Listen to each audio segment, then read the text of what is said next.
Chair Shot Reality every single weekend. You can watch it on WrestleZone under the WZ TV tab. You can also subscribe to the YouTube CSR Wrestling channel. You can also go to the WrestleZone YouTube channel. It's a lot. Everywhere. It's a lot going on. Everywhere. Justin LeBar, Josh Eisenberg, continue to talk about what's continuing to be a top story in the wrestling world. That is Roman Reigns, who got suspended for 30 days. The suspension was announced last week. Now, Josh, this week, the added level, the added chapters to the story are that the locker room has mixed feelings, as well as Roman Reigns made an apology that got, a mixed reaction.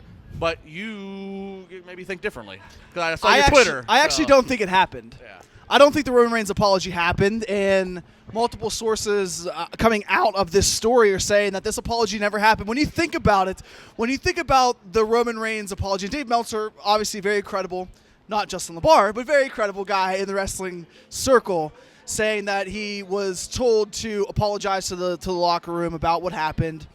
I begin to think, why would you need a guy like this to apologize? Randy Orton didn't have to, quote, apologize when he got suspended multiple times. Other talent didn't have to apologize for this.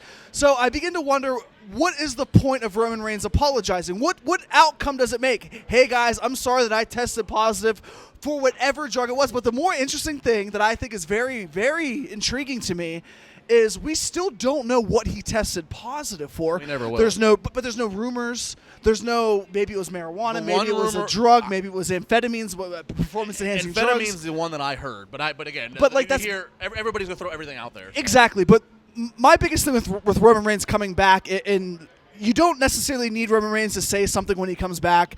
Have him come back at Battleground, have him be in the championship match. He's already got mixed reactions from the WWE Universe.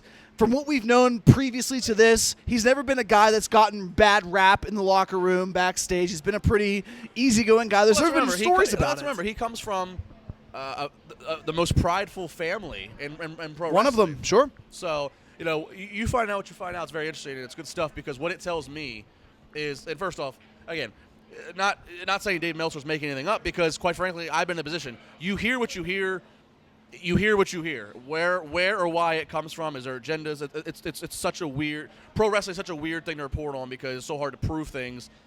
That said, but what your information tells me, and I agree with it, I agree that what you're hearing here is because WWE did not want to let this get leaked out before they announced it. If they have Roman Reigns address the roster after Monday Night Raw, it's very easy for somehow somebody in the talent leaks it to a Dave Meltzer, says it to a friend goes on a message board, whatever.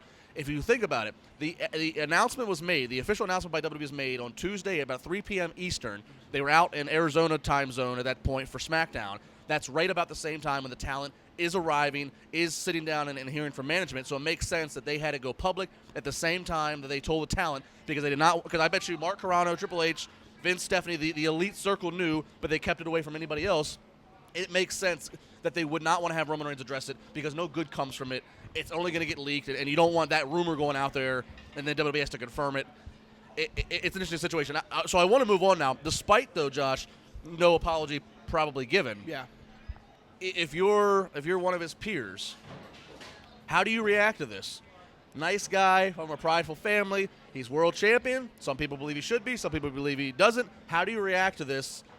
Even if it was an innocent mistake, still a mistake. You know more than me that professional wrestling is built on kind of the high school mentality of circles, of niches, of groups. You have the 3 or 4 guys that hang out. You have the other 5 or 6 guys that might not be as cool, but they want to be cool. And then you have the guys that maybe they're untouchable. Maybe they're the upper echelon, the pro athletes, the football players, or the basketball team. Professional wrestling is always going to be built around drama and about people's perceptions, but sometimes perception is not reality. When Roman Reigns comes back, people are going to look at Roman Reigns, whether it's a guy like Cesaro or even Chris Jericho, for instance. Chris Jericho is a veteran of this company for 17 years, a guy that's rarely gotten injured, a guy that has really transcended time and developed his character in multiple generations and multiple eras. He goes on his podcast, not affiliated with WWE, and says, you know what, he's a good guy, he made a mistake, I am a big fan of Roman Reigns. That says something to me when a veteran like that, especially, Jericho has never been tested positive for steroids, has never really faced any disciplinary action. When a guy like that says it on his show, not affiliated with WWE, backs up Roman Reigns, that's only positive reinforcement for a guy that comes back into the locker room. He's just going to have to be a guy that swallows his pride and goes back to where they put him, because ultimately it's up to the creative writers where Roman Reigns gets placed. He can't be a good guy. He can't be a bad guy. He needs to be a humble guy. Well, you've heard. So unlike you, we've heard. You've never been humble in the 8 years I've known you. I am baked humble. 10 years. It's been a humble decade. pie. You've heard from Josh Eisenberg 4. You've heard from Justin LeVar. Let's go to independent professional wrestler Renell Hunt for his reaction on what the locker room might be saying. All right, Justin and Josh, let's jump right into it. If I'm in that locker room right now and I'm hearing what's going on with Roman Reigns, I'm thinking one thing. I'm feeling disrespected because guys like me wait for opportunities like Roman Reigns gets. And to be in the league that you are and to make a huge mistake like that, no matter what happens, no matter if you lost the title or not, you are in the storyline of one of the biggest movements that you can ever make within WWE history. I'm looking to actually come after you because I'm feeling disrespected that you could perhaps take an opportunity that I've been waiting for so long, and now all of a sudden drop the ball. Listen, we know a lot of things. There's so many rumors going on about WWE and how sensitive the wellness policy is. It's about you. As a wrestler, it is your duty to look over that. Whether you have an agent or not, it's your duty to look over it, understand what you can do and what you cannot do, and hold yourself responsible. Yes, he apologized for it. Yes, he owned up for it. But the fact is, it should have never happened in the first place. And because it happened,